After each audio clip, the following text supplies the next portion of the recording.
Hello mga ka-ALS! Welcome to Learning Strand 1, Communication Skills in English for Elementary Level. Today, we are focusing on the essential components of a simple paragraph. Together, we will unravel the significance of each element in creating a well-structured paragraph that conveys ideas effectively.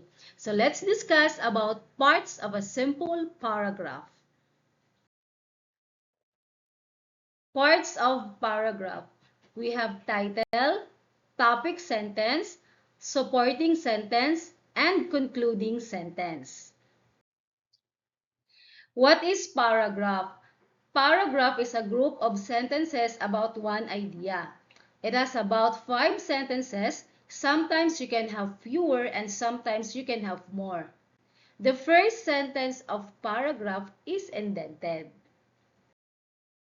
Parts of a paragraph. Title. It tells the name of the paragraph.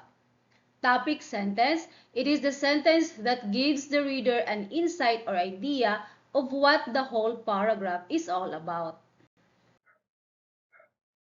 Supporting sentence.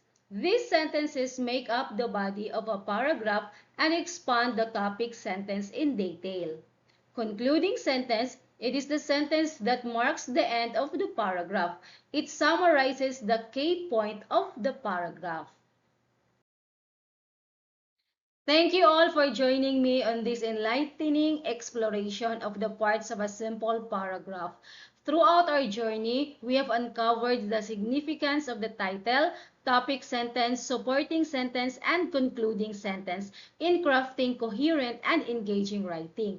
By understanding the role of each component, we can elevate our writing skills and effectively communicate our ideas. Remember, practice is key to mastery. Keep writing, keep learning, and keep striving for excellence in your writing journey, Kaals.